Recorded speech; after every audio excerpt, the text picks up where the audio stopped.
The ones that you just and you walks in a room and it's just like ah! No, Jackie, I don't remember that at all.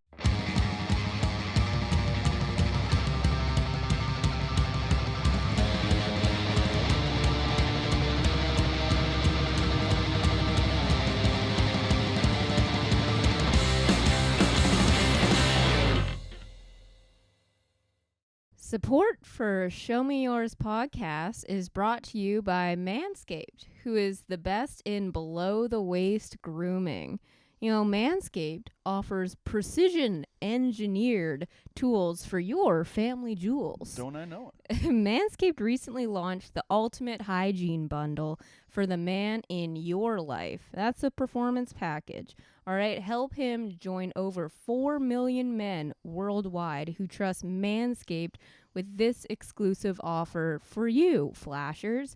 That's 20% off and free worldwide shipping when you use the code SHOWMEYOURS at manscaped.com. You know, if my math is correct, that's about 8 million clean-shaved balls we're talking about That's here. Incredible. Right? You know, you never want to get yourself into a sticky situation when you go down on a fella and you're faced with just a face full of hairy balls, you know? Don't I know it? Absolutely. And if you're going down there and you already find a sticky situation plus hairy balls, then Exactly. What kind of person are you dealing with? Yeah. Dealing with somebody that deals with Manscaped. You're not going to have that. Exactly. You know, the Performance Package 4.0 by Manscaped has arrived, and obsessed is an understatement. You know, inside this package, you'll find the Lawnmower 4.0 trimmer, the Weed Whacker ear and nose hair trimmer, Crop Preserver ball deodorant, Crop Reviver toner. They both smell fantastic. That they do.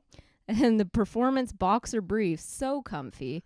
And a travel bag to hold his goodies, or yours if you steal it. Hey.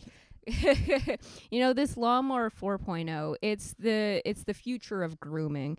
And dare I say, the greatest ball trimmer ever? I've used a lot of them.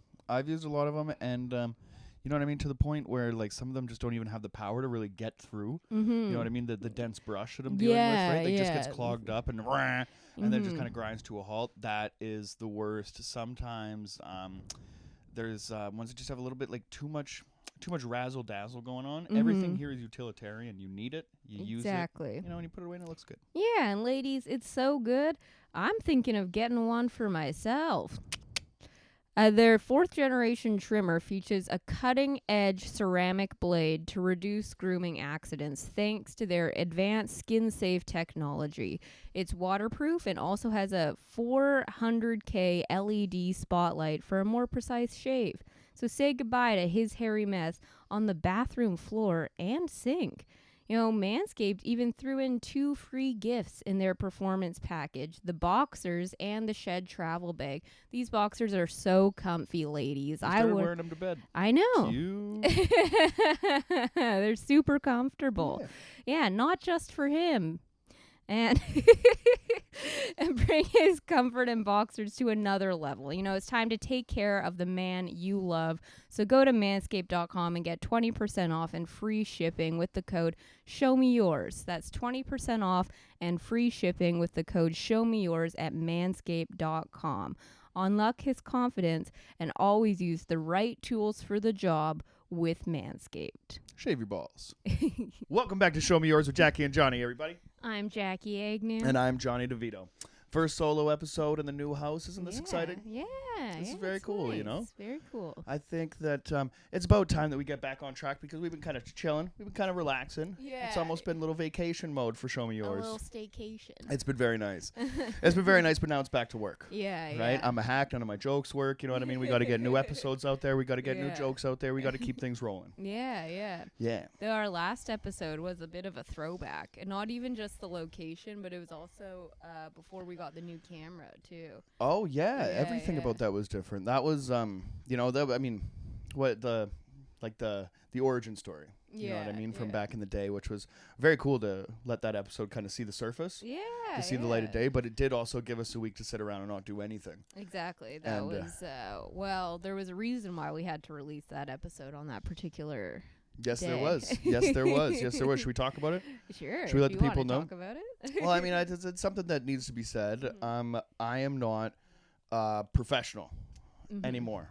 Right. You know what I mean? In the sense of the culinary arts, in the sense of the cookings, you know, in the world. But I still have like the knowledge of another day. Yeah. You know what I mean? I still I carry with me these lessons, you know, that I've learned. You know what I mean, on my travels, right? So I figured, you know, that I could recreate a dish, stuffed mushroom cap that I used to serve to the public a long time ago. And I shouldn't have served that even to myself. That was it tasted a little like the ocean. Yeah, it's a little heavy on the crab, I think is what you said when a little crab when heavy. I inquired. Definitely. And it wasn't like crab heavy in a good way that you're like, "Oh, look at how much crab is in this." How much delicious crab is in here. Yeah. That wasn't the case. So my body was on fire, and then my butt sang symphonies. Yeah, the crab was uncooked. Yes, as it turns out. Yes, it was. It was not brought up to temp. No.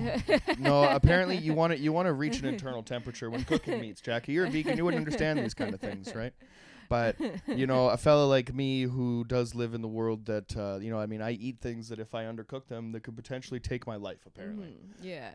That's what it seemed like. Well, for 31 years, Jackie, my stomach's just been a dumpster fire. Right. You know, and I've just been able to put anything on top of it.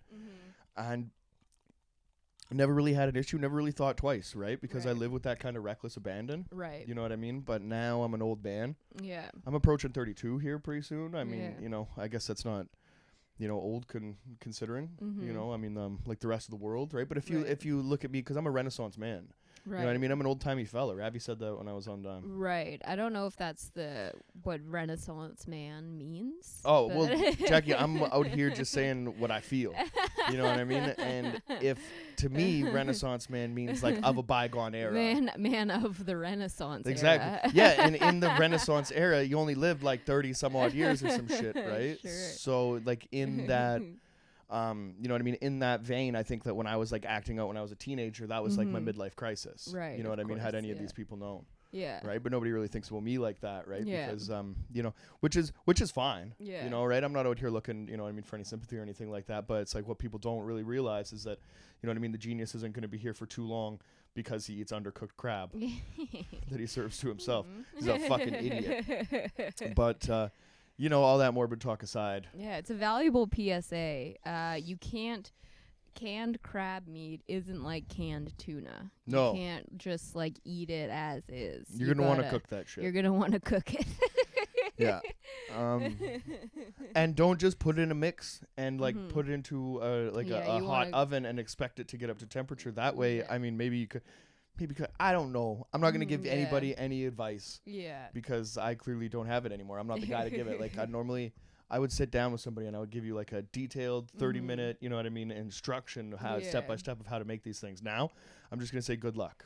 Maybe it like had something to do with the fact that it's like mixed with cream cheese. Like maybe that medium whatever was like in the crab that needed to be like cooked off, it like mixed with the cheese. So even if like the whole inside therefore would need to had been raised, the whole thing would have to come up to whatever temperature that would be there to kill that bacteria. Exactly, which you can't achieve in a when you're just like baking it pretty much to like melt the cheese. Yeah, it was just kind of like warming it through basically. Yeah. Not a good call. Yeah. Not a good call on my part, but you know what I mean, you live, you learn, you laugh, you cry. Yeah. Right? So that's you know, I'm okay with that, right? But we're here now. We have a new lease on life. Yeah, you know what I mean? and while you're here, why don't you hit that subscribe button? Oh yeah, that's just right down there, or one of these places. It's out somewhere. Yeah, hit that like button, leave a comment, hit that little bell, so you get notifications when we upload new videos, which we do every Monday.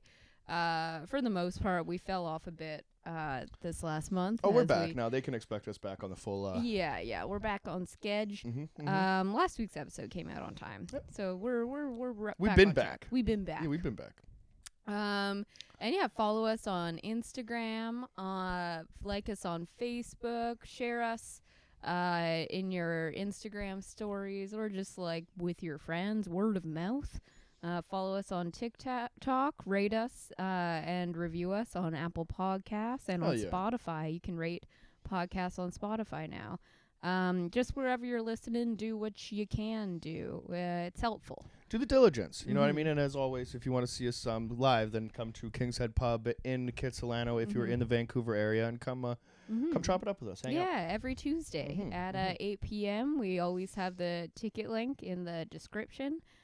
So wherever you're listening, if you want to come hang out in person, we are there every Tuesday at 8 p.m. doing comedy, and we always have great lineups for you guys. And so if you enjoy comedy, if you enjoy this podcast, why don't you come on out and let us know that you're fans of the pod. Hell yeah. That you're flashers. That'd be awesome. Just come up to us and flash us, and we'll know. That would be sweet. Yeah. That would be sweet. It would be cool because I wouldn't know off the top. We say that now, but nobody's ever done that before, and I wouldn't fucking get it immediately. You know what I mean? I'd be more like... It'd probably take a second. I'd be like, balls in my court here. Yeah. Jackie said I can't fuck any of these guys. This is going to be weird. So, you know what I mean? If you want to see me get confused, then, you know what I mean? Come and just, show us your shit. Yeah. Just whip it out. I agree. You know, I think that the people need boldness. You know what I mean, in life. Yeah. Just put your best foot forward. So we have a fun album for you guys today. Yeah. But fun, Jackie? Yeah. Fun? But before we get into that, we have a story to delve into. What do we got this week, Joe? So as you know, there have been heat waves all over worldwide. Oh, I thought it was just menopause. Was that the... I mean, that too. Is the world warming up? The world is warming. According to who? Here in Vancouver, we had... Jeez, I almost just fucking dropped the mic again. I have no idea. My right hand is losing motor function.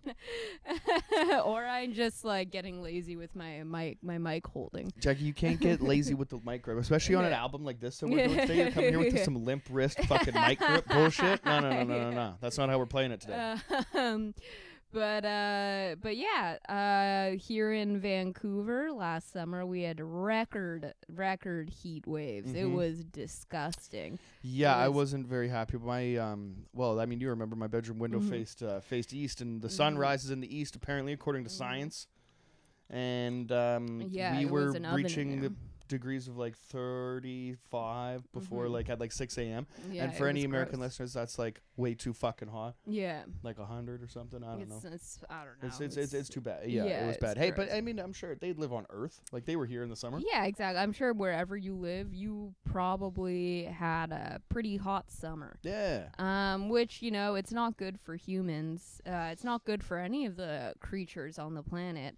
As it turns out, it is catastrophic for male bees. Oh, word. So what's happening with these male bees is that colonies are exploding and then ejaculating to death. And then their penis, the size of their abdomen, will explode out of their stomachs post-mortem. Okay, Jackie, now you're saying this this is an epidemic that's affecting bees everywhere? Is this it's due to the heat. Due to the heat. Yeah. So this doesn't happen normally when bees die. Okay. Yeah. So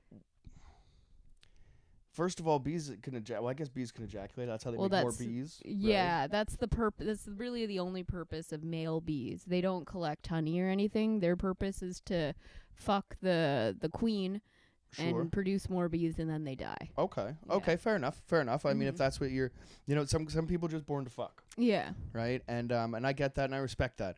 If that's what you're said to do here on this earth, but if I was to be found dead, right, and so your penis explodes through your abdomen. It says it's the size of their abdomen, now, which I assume it's stored up in there because you don't see bees just hanging. Well, that's what they say. That's an old classic. I got a 12-inch dick if you measure from the belly button, or if you measure from what is it, the thing from the inside, right? But the the idea of me being found, right, post-mortem, horrific, right. Nobody wants to go that way, right. Now imagine if you had a choice. Right. Somebody's going to be like, okay, now you can go peacefully in your sleep. Yeah. or Yeah. your dick can explode 10 times bigger than it normally is, and you could just bust everywhere. Yeah. And that's the way they're going to find you. I mean, that's pretty crazy. Would Like, you tuck me in? No. Would you tuck me in, or would you just let him know? Would you let him know that's how Jonny got down? That's how your man did it. Because I'm serious about this. Like, I mean, we've just been watching. We've been watching Love Is Blind and all this stuff, and all these people have red flags. But I'm starting to think, like, you know what I mean? Do you let your man live the way that he lived after death? Right. Right? Or do you tuck me in? I would let it all hang out. Yeah? I would maybe clean up a little bit. What? So, if I came buckets, like, finally, you're just going to clean that shit up? You're just going to have a little bit of semen on the, like, just a little drop on the floor? Forensics is going to know. Forensics is going to be like, they're going to walk in and smell it, and they're going to be like, there was way more cum here. There was way more cum here just a minute ago. How else am I supposed to remember you? Nice. Nice. Well, if you're going to bottle some and take it with you, then that's rad. Okay, sorry. No, I had no idea. I thought you were just going to fucking paper towel up my last deposit and throw it in the fucking garbage. No. Fuck that. Fuck that. You know, so, like, well, there's a lot of, I mean, that's been kind of like an age-old question for a long time, right? Autoerotic asphyxiation. Sure. Right? So you find, you know, a lot of people have been found hanging and stuff, right? Now, what you do in that situation is up to you. It's up to maybe, you know, how your friend wants to, how you think your friend would want the world to view him and stuff, right? Right. Because there's too many times where somebody that's just chilling, you know what I mean? Maybe their masturbatory efforts, you know, have maybe he's got needs now, right? That just like a regular spank session can offer, right? And if you have to go further down that rabbit hole, you know, for any flashers out there, I would recommend that you maybe go to something that's a little bit, you know, less life-threatening. Yeah, a little bit more safe. For sure. Less risk of mortality. Yes, for right. Sure. And if you're gonna do something like that, if you are gonna play a choking game or something like that, have a spotter. Yeah, you know exactly. what I mean? Have something in the room, like make it safe, right? Exactly. As safe as you can. But a lot of people don't, right? A lot of people want that privacy in that moment. And you know what I mean? Fair enough. But then that's when accidents happen. And then if that's when accidents happen, I think too many people, you know, they talk about male suicide. Nobody's talking about it, right? Like, what if all the suicides of, like, you know, everybody's trying to put like highlight male mental health, but really all these suicides are just guys just jerking off. Right. So really, we don't need to. You know, don't need to worry too. It's more about raising awareness. It's what we need to do is hire more spotters. Yeah. Rather than, you know what I mean? There's a lot of people out there that are like, you know, hey, like, phone your friends and check up on them. If I phone my friends and check up on them, they're not going to answer because they're trying to get that nut off right now. Right. In a very dangerous way. Right. Right. And you have to respect that. You have to do, you know, you have to do your best to you know, to let the people find their own path. Yeah. But you know, I mean, at the end of the day, nobody wants to see your friend go out like that, right? So maybe if it's me, that's a different story, right? But let's say Kev, right? Let's say Kev's our last week's guest, right? Sure. You see him just hovering, dangling like 2 inches above his wheelchair. First of all, be like, how did you do it? Yeah. I don't think he's in the wheelchair when he's hanging. Yeah, well, yeah, one would assume that would be even more crazy. But how would he get the whole set? How would he get that rigged up? I don't know, maybe a curb kind of situation where like he like has to wheel off a curb or something like that. Yeah. We could ask him about it. He's drinking actually right now. We could probably call him and get him on the podcast. Yeah, a little phone in. A little phone in from Kev. He's hammered right now. He called me a goof right before we started filming. Nice. You know, all that stuff aside, so if you see a guy like Kev, right, a motivational speaker, you know what I mean? Somebody with, you know, with all these, all this kind of like positive outlook on life kind of comes in there, right? And I mean, you know, somebody, let's get serious, right? Yeah. If you had a like comedian suicide pool, is he on the list? I mean, he would definitely be in discussion, right? He wouldn't be left out of the discussion, right? So Kev's just over there, right? He's, you know, he's dangling somehow from an apparatus that he's set himself up. I'm assuming pulley systems or something like that, right? I was just gonna say, and he's just tugging away, right? Just having a good old Kev time. Yeah. Something goes drastically wrong, and then you find him. Yeah. Right? How do you remember him? Do you remember him as the sexual Adonis that he is? I don't know what Adonis means, but it came to my head. I think it's like a Greek god. Fuck yeah. Thing? The sexual Adonis that Kevin Von Helvet is. Yeah. Or do you tuck him back in and then let everybody ask the question and be like, fuck, I didn't know he was so sad? Yeah, that's a good question. Yeah. I would think, I mean, the thing is that you would want to, I think the reason why most people would kind of cover it up is that you want them to have some dignity in their death, and you think about the families. Of course. Do the families need to know that? But what is more painful than knowing it's like a horrific accident, or believing that they were that depressed without your knowledge? See, you're taking you're taking all that into your own hands, right? When, like, as a friend, when you walk into that room, you see that situation and you make that decision. Yeah. Technically, don't really think that's your decision to make. And also, it's like illegal to mess with a dead body before investigation will kind of get there and stuff like that. But in a situation like this, they probably let it slide for a dick tuck. Maybe, yeah, you to know just what I mean? tuck it in. Yeah, I don't think anyone would need to know. If they asked, like, why are your fingerprints on his dick? You'd be like, he's my best friend. Yeah. Your Honor, your fingerprints aren't on your best friend's penis right now. Yeah. Bring your fucking best friend. Imagine that if you were just in a courtroom and you had to, like, that was your defense right now, and the judge was like, I'll allow it. Yeah. And everybody in the room just starts calling in their best friends, and everybody in the room, his best friend's penis has their fingerprints on it. Now that would be a Spartacus moment. That would be. Right? But you know what I mean? That's just like, you know, in a perfect world, right? I think that like in a judicial system, they're always going to want to point the fingers, you know, at the accused rather than you know, bring their own best friend's penis in for you know, for forensic. For questioning, yeah. Bring a dick in for questioning. Just imagining it sitting at the table like a little bruised up. Like, mine is bruised up, but he's a bad dude, right? He's not saying shit. He's like, fuck you, man. I'm only talking to one person over here. Because he gets some pussy over here. I ain't talking to nobody. That's what my dick has said. But do you think, like, who... It would be funny if, like, your dick was a snitch, like Lou, like our couple episodes ago. Yeah, our friend Lou. I don't think that, like, but I kind of picture his penis being like high pitched and a squealer. Right? Like, if we ever listening, Lou, you got to be listening. If you're not listening, like, we're not going to tell you this is happening. You're going to have to come back to this one. You're going to have to address us directly about this if you are listening. Hell yeah. So we know. Like, if you're at a gangbang and everybody knows that there's, like, you know, like court cases are pending and, you know what I mean, stuff's coming down, you know, somebody's dick is talking to my dick. Like, we got to get Lou out of here. That dick's going to squeal. It's like, you know, the Quidditch balls, the, like, squelcher or squealer or whatever that comes out, and it's like... And you know what? The Quidditch balls in Harry Potter. There's the gold one. There's the snitch. And then there's like that's Lou's dick. Yeah, no, the ones that come out and they're like, wah! And they like go up in the. Those ones that they're bashing with the clubs and shit. Yeah. I didn't know they were squealers. The ones that you just and you walks in a room and it's just like. Wah! No, Jackie, I don't remember that at all. You recently showed me 8 or 9 or 10 Harry Potter movies.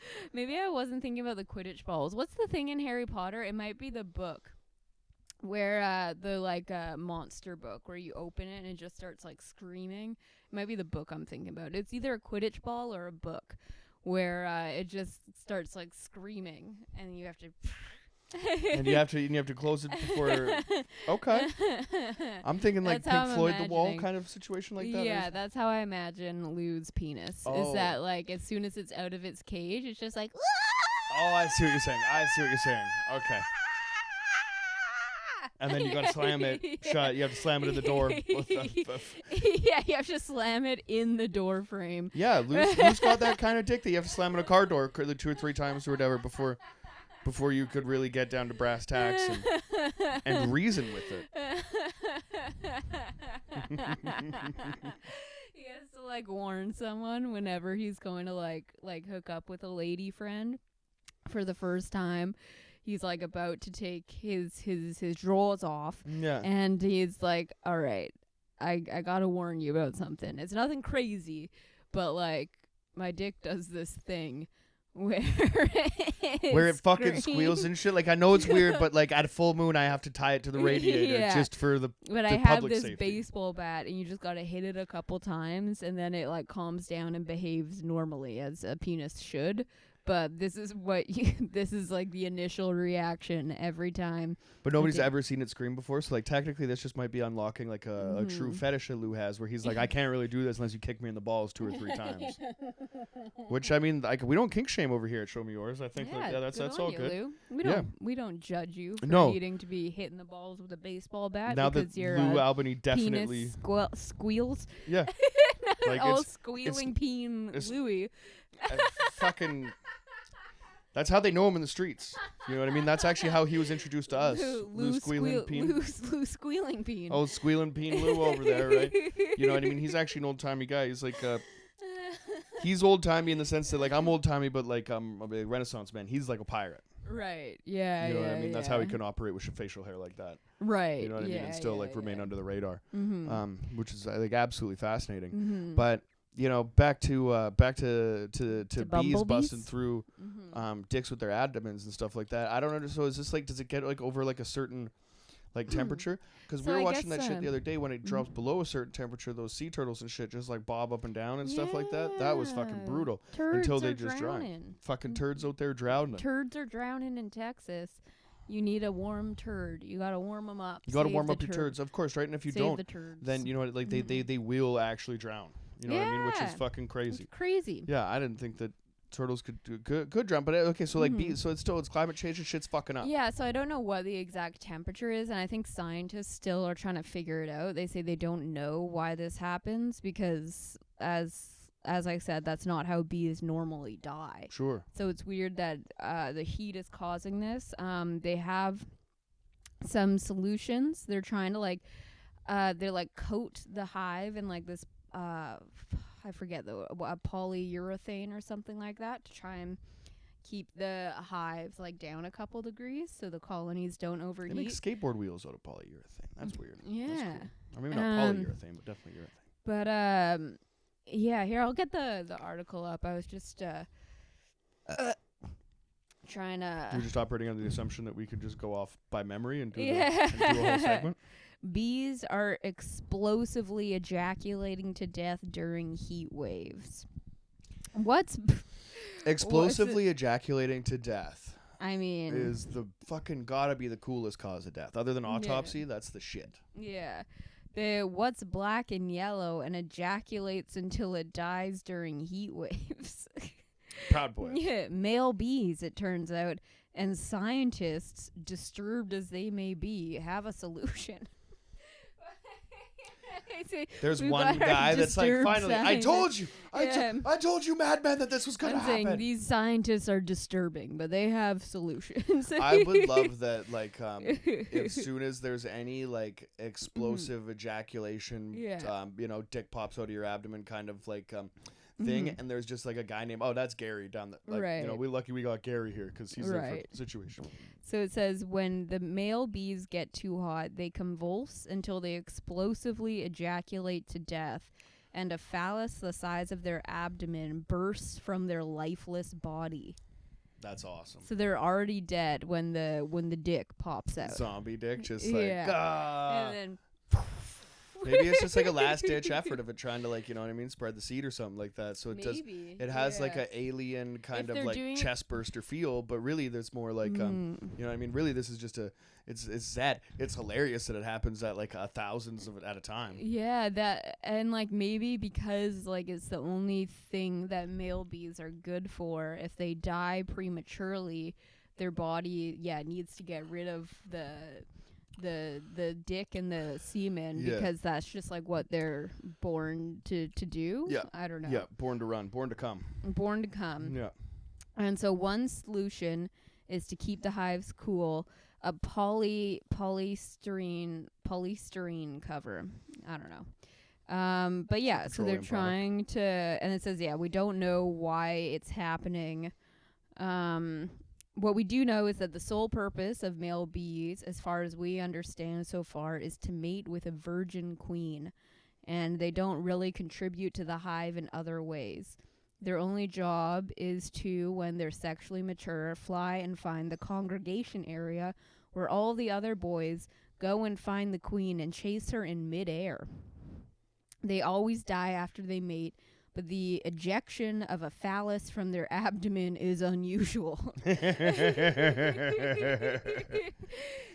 You know, sometimes when temperatures just gets ticking, right? Like, a lot of people don't understand, like, you know what I mean? The stories just get crazier in August, you know what I mean? Right? That while, like, you know, school's coming back pretty soon, right? Like, you want to get, you know, everything out of your system as soon as possible. And, like, I mean, if your penis is a part of that system, then you're going to want to burst it from your abdomen as well. I mean, I guess, yeah, and the extreme, like, heat that we were experiencing last summer, your body, like, is not accustomed I almost died when I came, man. That was fucking ridiculous. If you want to, like, exert a little bit more energy into, like, it's dangerous stuff out there. I don't think I've ever really put my body through anything, you know what I mean? That harrowing. Yeah, absolutely. That was, well, I mean, it's now World War III is coming and stuff. Like, you know, we might have an instance to, like, top that. Maybe, like, a nuclear winter. We might go, like, on the reverse side of that. But, you know, even still, like, it was just a fascinating story, fascinating stuff, right? You know what I mean? And also pretty cool that you picked an unrelated bee article. Yeah. In the sense when today we were talking about none other than the Wu-Tang killer bees. Yeah. Jackie, what do you know about the RZA, the Jizza, You God, Inspector Deck, Ghostface Killer, Rake One, the Chef, Oh Dirty Bastard, and of course the Method Man. Well, There's Capadonna, Master Killer. There's a bunch of them. We did watch a 4-part documentary. Yeah, we did. So you feel like you know a lot? Feel like you understand the Wu? Sure. Tell me what tell me your experience with the Clan, Jackie. Okay. Yeah, so I started listening to Wu-Tang probably in, like, high school. And yeah, kind of not, like, found them on my I don't remember when I first, like, heard about them. Through pop culture or whatever. When somebody's like Wu-Tang Clan ain't nothing to fuck with, you're like, yeah. Who's the Wu-Tang Clan? And what makes them unfuckwithable? Yeah, and kind of like just probably downloaded their albums off, like, YouTube or some shit like that. But for the most part, I would, like, read kind of, like, about the albums and stuff and when I, like, went through, like, each album. But then for the most part didn't really, like, get into, like, the larger narrative. Oh, yeah. There's a lot going on. Well, I mean, like, with the Wu-Tang Clan, I mean, obviously the album that we're going to talk today about is like Enter the Wu-Tang 36 Chambers, the first album that they put out, released by Loud Records in 1993. That's very important. We'll talk about that. But I mean, see, now what you guys need to do is check out the documentary on Showtime. If you're fans of the Wu-Tang Clan, then for sure. But if you're fans of good music documentaries as well, there's something that you can Mics and Men. Of Mics and Men, exactly. You know, and the Wu-Tang Clan has been this kind of like interesting entity in hip hop. You know, like they stand for, like, you know what I mean, like all, like, wisdom and knowledge and shit like that, right? But, like, when you press play, some of this is, like, the most, like, hard, gritty, you know what I mean, bust your shit open kind of gangster beats, right? And at the end, like, but also, like, there's but it's still, like, catchy, like, it's not, like, so hard, or maybe it's just because now, like, especially with, like, this album, I've listened to it so many times that it doesn't feel like it's like, it feels accessible, like, it doesn't feel like it's, like, off-putting. But I mean, there are some tracks that are still, like, I'll sew your ass cheek and just keep feeding you and feeding you. Yeah, there's some real shit on this record. Like, but yeah, I think it's probably just because I've listened to it so many times that it doesn't feel that way anymore. But I still think that there's a lot of, like, their samples and stuff. Like, there's a lot of catchy beats. I would say it's, like, honestly, like, more accessible than a lot of, like, East Coast hip hop, like, underground. Yeah. Like, it has, like, cool, like, beats that you can kind of, like, shame on a, you know what I mean, where we can't even say some of the words. Yeah, just two white people talking about Wu-Tang.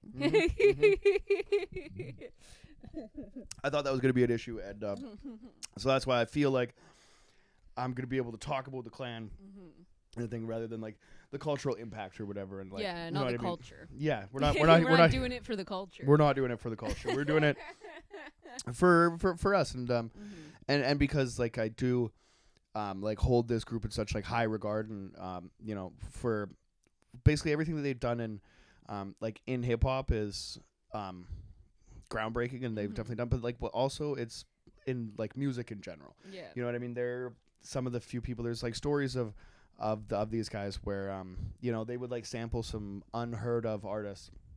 And these guys haven't been you know, they weren't properly paid. You know what I mean? In Motown days and stuff like that. And then the RZA will come through and, you know, like put like a check for like $50,000 in their hand and stuff like that. You know what I mean? And actually do like some, you know, some really cool shit like that. And but then there's the other side of the story where RZA has that extra $50,000 because he's not paying the fucking guys in the Clan. Yeah. But watch of Mike's and Men, and we can get into that. But a lot of the like the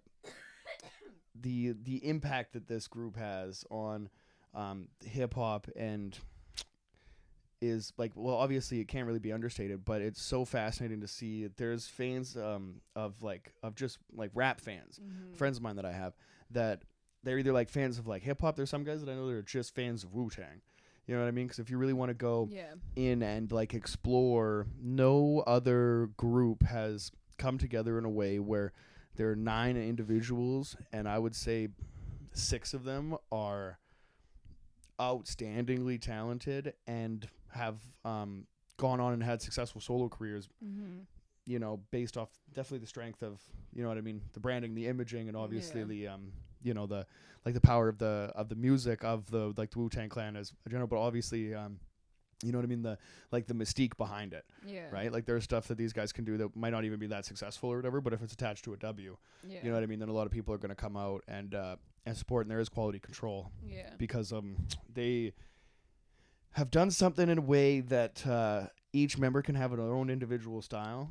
You know what I mean? But everything kind of contributes to the larger, you know what I mean, to the larger brand, or the you know, the image of what the Wu-Tang Clan is, right? And I think that when like there's so many massive, you know, hip hop groups that are out there, they're acts that, you know, maybe even have as many members, something like say like Hieroglyphics, from out of Oakland and stuff like that. They have like a Star Power member in there with Del the Funky Homo Sapien and all that stuff, but no way is that group. I'm not going to say they're not talented enough, but like they didn't come at the right time. They didn't connect the same way. You know what I mean? Like the Far Side, even like a Tribe Called Quest and stuff like that. There's no group that can do what the Wu-Tang Clan has done in the sense of still having members be as big as they and successful as they have been. You know, but with still kind of like you know, like I guess it's all the sum. You know, like the sum is fuck. I'm fucking this whole thing up. You're sorry. What is that? No, but what's that saying? Like you're greater than the sum of your parts. The sum is greater than the whole is greater than the sum of its parts. Yes. Yeah. And I think that's obviously going to be true for any group, but there are a lot of cases where, let's say, like a group splits up, and you know what I mean, it's a little bit better. There's so much going on with this group that they can take little pieces of it, you know, and like Raekwon, Ghostface, and Method Man can do an album. And it's fucking fantastic. Yeah, there's like I mean, little, right? there's so many different combinations you can have.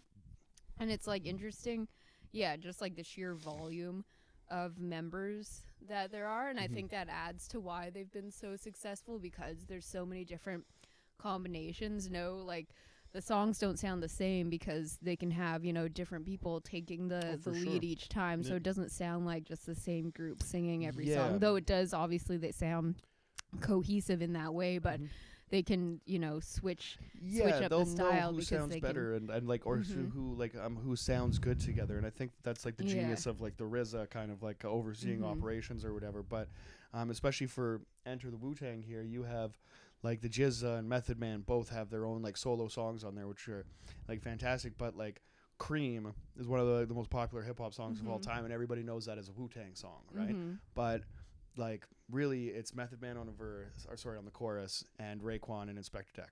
That's like, you know what I mean, just 3 of a 9-person project, right? That is I think like the more nerdy you get and the more that you break it down or something, you know, you can really start to see who appears where. And I mean, obviously, like, you know what I mean, to the like the trained ear, you know, you can know just by listening, but you can see after like 25 or 30 years that it just doesn't get old, because you know what I mean, like the styles contribute so fucking well and they're all so goddamn like unique, right? There's something about like a Staten Island slang or something, and like, you know, the 5% like religious beliefs and all that stuff they have. There's a way that they talk, there's a way that they dress, there's a way that like their slang is still like incredibly unique. Yeah. It's still like New York, but it's like incredibly unique to Staten Island or whatever. Yeah, well, they like kind of made their own sort of subculture there that obviously still exists now. And it's like interesting watching the documentary because I feel like everyone wants to, with any like musical group, people want to have this idea that everyone, it's like all like love, like all like peace and love all the time. Like everyone wants to believe that. Totally. But when you have 9 people doing something together, obviously there's just like the interpersonal dynamics between that many people. It's never gonna be. It's because in your heart of hearts you want it to be like there's nothing bigger than the W, but it's like they all got fucking kids, man, and houses and shit. So like all that shit kind of comes into. There's always gonna be shit that comes up, but that also makes it more. But you see, like, at the end of the day, obviously, they all, like, love each other and stuff. Like, it just makes it more kind of real. Definitely. For them to, like, to be comfortable and kind of airing all that stuff out, that was really cool the way that it was done because, to expose the cracks in your own, you know what I mean, in your own camp like that and to come out. And, I mean, it's almost like it didn't need to happen, right? Like, Wu-Tang Clan doesn't need to be fucking, like, solidified into music history or whatever. This album is like number 27 on the 500 of all time, and you know what I mean, right? Like all that stuff. Even coming from out of nowhere, fucking debuted at like number 40 on Billboard charts and stuff like that, which is, they definitely like the success is like speaks for itself. But they've also like managed to maintain like enough of mystique, you know what I mean? Enough mystique enough to sell a fucking $1 million album at auction and stuff to a fucking supervillain. And like when and like also their whole like how it's all like wrapped in like the martial arts movies and shit, and like the whole thing. There are some parts when it was like, oh, what does like Wu-Tang mean or whatever, and it was like this whole like convoluted explanation of like very like deep cut like martial arts references and shit, and I was like, okay. That's the thing. If you don't stand for something, you'll fall for anything. You know what I mean? And I think that's what like I like draws. I don't know, so many young people to that. You know what I mean? And somebody's like the creativity and the ability to you know what I mean, to make music that's great, but also like the higher knowledge, the higher thinking behind, what. Like the reasoning behind you're putting all these things together, even if they make no fucking sense to us. Well, and it's why I think so many people who like love them, it's just like such like an elevated level of like fandom because there's so much that you can like go into. I have like if they were not packed away in boxes, but if I pulled all my CDs out that were like just like Wu-Tang and Wu-Tang affiliated and stuff like that. Like just off the top of my head, Inspector Deck has an underrated album called Uncontrollable Substances. It's fucking fantastic. Ghostface Killer on his own has like 15 fucking solo albums. Anybody that wants to go and check them out, I'd recommend like Fish Scale, Supreme Clientele, Bulletproof Wallets. Start there and then go Iron Man 2, go Morefish 2. Like Raekwon, only built for Cuban links, platinum selling artist, you know what I mean? Method Man is like, in my opinion, one of the greatest rappers of all time, and just happens to be a member of this group. And I think now he's kind of almost he's transcending. He just won the NAACP Image Award. Congratulations to him. They're calling him Cliff.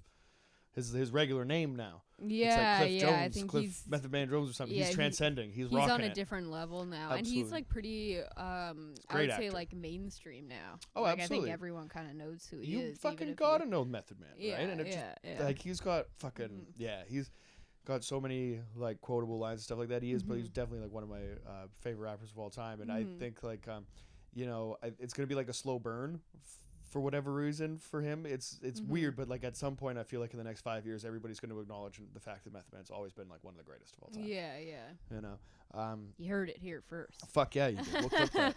I fucking very sincerely mean that. But then then it goes to like even like I think like the glue in this kind of group or whatever is you have these like unique voices and like guys like the Jizz or like the genius that is like Neil deGrasse Tyson knows, and like just like his like level intelligence is like revered in a world of science. Yeah, he actually is the genius or whatever, which is hilarious. Well, that's like the cool part about this album too, is the part where they're like breaking down like each of them and like, the reason for all their names. That's and exactly shit. Yeah, right. and that's like why it's like such a good like debut album. Oh yeah, for them, because it's such like a good introduction, and it doesn't feel like, all right, time to meet the gang. It's like this like fucking so album starts off fucking with Bring the Ruckus, and exactly. like Ghostface comes in, but then they have like the little hard. kind of like skits in between, but they're Yep. just woven seamlessly into it. But you also like learn about, and so then you become more attached, Totally, because you know who all of these people are, you know. Yep. And it's like such like a genius way to do it, because if you just come out with this group of 9 people, and you get if you did this exact album without those kind of little skits interspersed throughout, it would still be great, but it would be harder to kind of attach yourself to, because you would come away being like, okay, they're fucking awesome, but I don't really know totally. who they There's are nothing like cohesive or whatever. individually. They call them cipher albums, and there's a bunch of them. That they'll do is just like the 80s and the early 90s and shit. They'd have these records of like kind of like everybody in the neighborhood or like everybody in a crew and stuff like that. And they were kind of for like almost like for something basically. Like Bloods and Crips had this like Banging on Wax thing, right? Where there was just this, record with maybe like 20-30 songs on it or whatever, but the amount of artists that were on it was ridiculous, right? So like posse cuts and all these like things that you would, kind of like that would like always be associated with hip hop albums, maybe even like one like posse cut at the end of the song where it's like, one guy, maybe like a group or whatever, and then there's just 40 other people on the mic, which is like it's like okay, and it works and stuff like that, but it's never gonna like do the thing that this thing did, right? And I think that you were doing that in that way by like attaching a little bit more meaning behind it, and a little bit of like mystique for sure with like with just raw beats and like samples from movies and stuff, like what I mean, doing something completely different, because now that shit is so common, especially in hip hop. Could you imagine being like Stretch and Bobbito doing this like radio show in New York, and somebody comes with like this single, right? And you put it on, you're like, swap, swap, swap, swap, swap. What the fuck is going on here, right?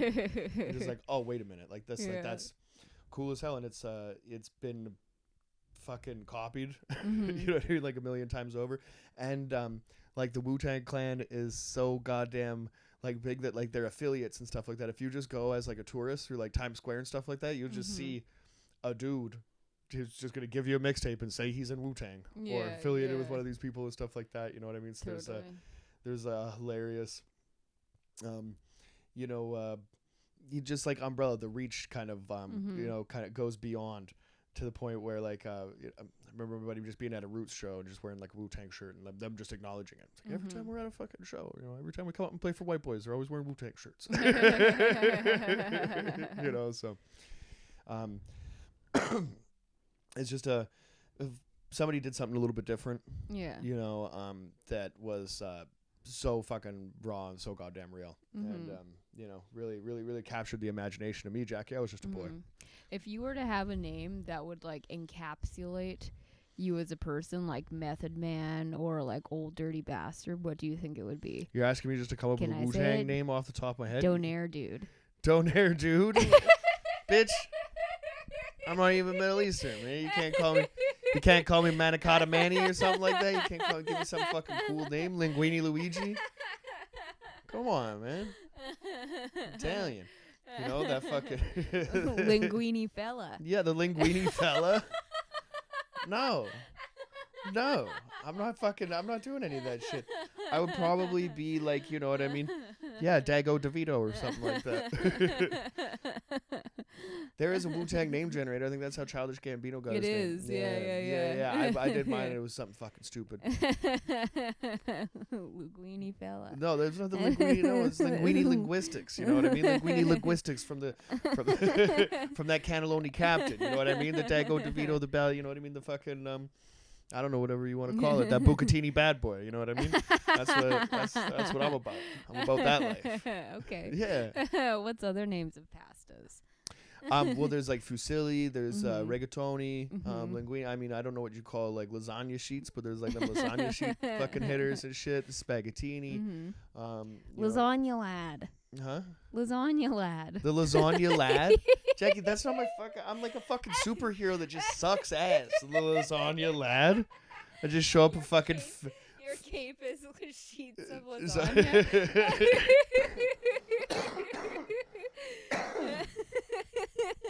I don't know if that's more... I guess I just suck. I show up like slow and shit like that. The lasagna lad, well, he just makes real good lasagna. Yeah. That's his...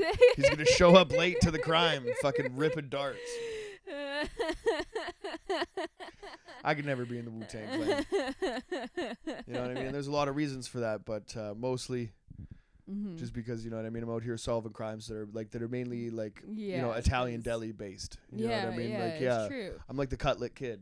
You know what I mean? Oh yeah, right. Cutlet kid. Absolutely. I think Bucatini Bad Boy is still my favorite, but Bucatini Bad Boy, that's good. yeah, absolutely. Yeah. You know, so I'm, you know, I'll take all these into consideration. Rigatoni racer. The rigatoni racist.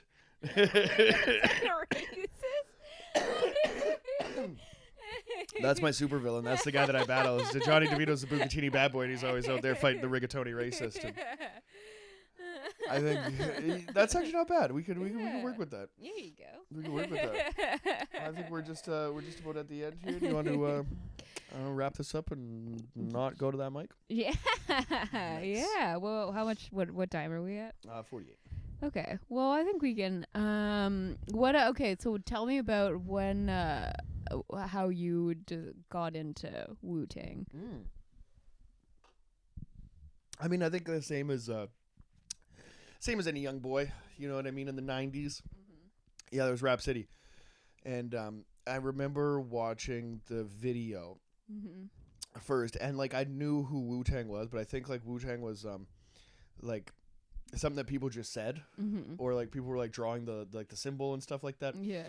So I was like, I was aware of it, but I didn't know what it was or how to find it. And then one day I was watching Much Music, and the Mystery of Chess Boxing comes on, and the fucking video was so goddamn cool. They're wearing all this kind of shit, and it was so goddamn different and so you know, so hard, but you know, at the time too, like there's stuff in those lyrics that, you know, they're like something about this is fucking different, and so much so, excuse me, to the point that like I needed to like seek it out. And at that time when I was looking for music and stuff, I was like diving as deep as I possibly could.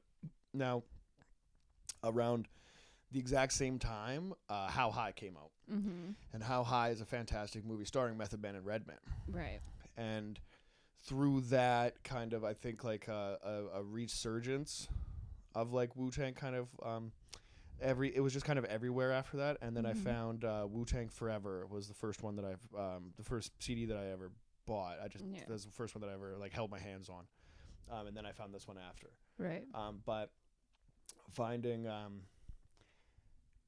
this was the shit, because if you like nerd like music at that level, I think as a young kid, and you find something that it was just like 9 MCs that are dope individually, and this would have probably been, I don't know, around like 2001, 2002. So like they all have multiple albums out already, you know what I mean? So all you have to do is just, you know, is just knock on those doors a little bit. It's just kind of kick them open, and there's so much goddamn material there. So then after that, I got like some Method Man CDs or whatever. I'm not exactly sure, but then I found like Raekwon's Only Built for Cuban Links. Right. And then it's funny because like you go through and you're arguing with your friends in the schoolyard, like who's the best and shit. Because it's always like everybody says Method Man, of course, right? But if you're a rap fan, you're like Inspector Deck is the shit. You know what I mean? And then but like, you know, Ghostface and Raekwon have this like cool fucking thing to get. You know what I mean, right? So it was there was so much there, and yeah, the well just never really dried up. Right. You know, still hasn't. So finding that was crazy. There's a group of friends that I was in this like weird small town, and we were just like walking into like stores and shit and like cruising around, and I just kept asking everybody in town if they had any Wu-Tang. And that was just like the funnest day. I just remember being like a child, maybe like 10 years old, running around and just like a used CD store and being like, you don't got any fucking Wu-Tang? And then we were in a place and they had like every individual member like a CD and shit. But I'm like, but you don't got any fucking Wu-Tang.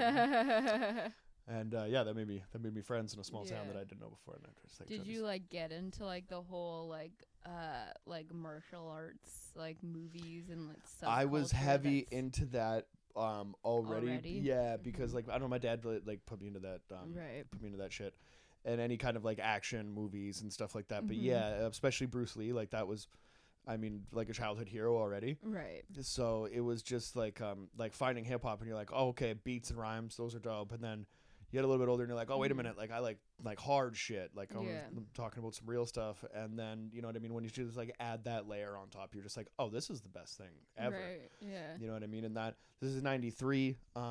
You know, going like moving forward, like if this doesn't exist with all those samples and the grimy sound the way it is, then there's no Operation Doomsday, MF Doom. You know what I mean? There's no, you know, groundbreaking hip hop and stuff like that comes, you know, that comes out later. I think as like a direct result from this.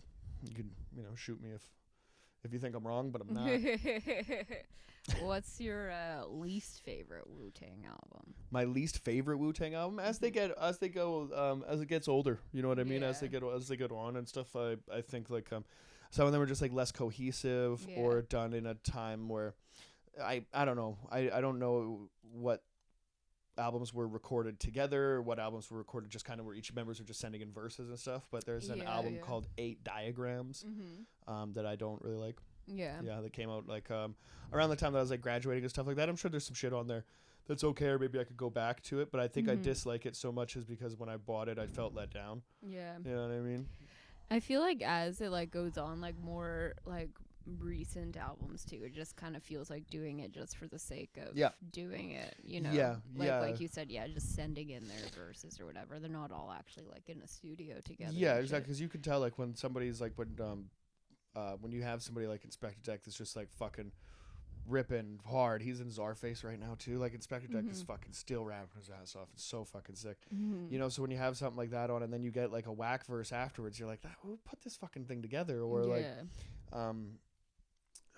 or maybe it's just the wrong time, or like what I don't know, whatever the case, because there's still been like some great shit you know, to come out. But you know, I think that you know, looking back at classic albums and stuff like that, you're never gonna like, you know, fucking crack the concrete again, I think. Yeah, you know what I mean, that you are with, like recreate it. No you can't. But like, you know, the best thing that you can do, I think, is just you know, keep doing what you do. Yeah, you know what I mean, in a sense of like, I don't know, Bad Religion isn't trying to change the break the mold. Do you think there's like point though to like keep doing it other than just like keep making money? Like at this point, if they're not all like in a space together, like creating something together cohesive, kind of like a piece of art anymore, it's all just kind of putting in their individual pieces. Yeah, well, I hope that the you know, the idea of still like, you know, making the best beats is still in RZA's best interest. And I think that, you know what I mean, as professionals and shit, they're all going to get in there and lay the best shit down that, you know what I mean, that they're capable of. So I'm hoping that the skills are still there. I think that's just up to like an individual, especially like in hip hop, that, you know what I mean, like you're always gonna, like, you're never not the shit, right? You know, to you, right? But like it's up, you know, you're only as good as I think as your last verse. So if they're still hungry and they're still, you know, like throwing darts, then they'll definitely stick. And some of them, I think, you know, like I said, like Inspector Deck and Method Man, with some of these new Method Man singles have just been fucking amazing, right? So I think some of them are getting better with time. Yeah, well, yeah, no, I don't, like, obviously there's solo stuff, but I mean, like, as a group type thing. As a group, I haven't heard, like, a cohesive, you know, full, like, Wu-Tang, like, kind of fucking crew song in a minute, but that being said, too, I think there's probably an album or two floating out there, you know, that might come out in recent years or something that I'm not aware of, or you know, maybe haven't been like checking for it as hard. I'm sure it exists. Yeah. I got I got faith in the Wu. Got faith in the Wu-Tang. I got faith in each individual member. Shout out to Method Man and Redman. Shout out to fucking Gravediggers. Go listen to that RZA shit. Fucking, oh yeah. I got my Uzi back. You dudes is whack. Shout out, the Wu is back. Yeah. And yeah, keep your keep the bees in your hearts, the exploding keep the bee dicks in your abdomen. Keep the bee dicks in your abdomen. Oh yeah, I wonder if that's like if anyone's like because I don't know how bestiality works, if it's like a doesn't specific, work with bees. Well, that's what I'm thinking. If it's like a specific type of animal that you get attracted to, but I wonder if there's like a bee fetish. How you gonna fuck a bee? Right? Yeah. Could you get like a bunch of bees like all around your hand and then start jerking off with them, or something Or like that? they like all like form like a shape of like a dick or like a pussy. Like they have. You can't like get that. fucked by a bee, 1,000 bees that's just in the shape of a dick. Because there's gonna be a bee at the tip, like right? he's not attached to anything. He's gonna fly back and fly in and fly Yeah. back and fly in. What if they were all like connected by like a web of some sort? Then we're not If they talking were- about bees anymore. No, they would still be bees, but they were all like they were Technologically advanced race of bees that has some kind of no, I mean membrane like, system that keeps yeah, them together in well, a I full was thing. thinking like Jack, honey. are you trying to fuck some bees? I was thinking like honey or something. Okay. I don't know if they're like I don't know big dick swinging bees. They're imagine if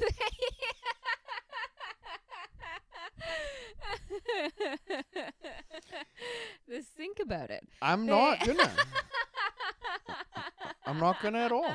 I'm not gonna entertain this idea for one iota of a second longer. Well, we love you guys. My girl wants to fuck a bee. I bought you a bee costume. Or if you buy me a bee costume, I'll hit it. I'll hit it. That's all no, good. I'm kidding. I leave the peas alone. It's black and yellow. It's my new look. It's true. Yeah, Yeah. right. Wu-Tang Killer Johns. This is that Bucatini bad boy, the Kenosha Kickers. The rigatoni. The rigatoni. I fight the rigatoni racist. I fight the rigatoni racist. Jesus. The ricotta. The ricotta. It's ricotta retard, Jackie.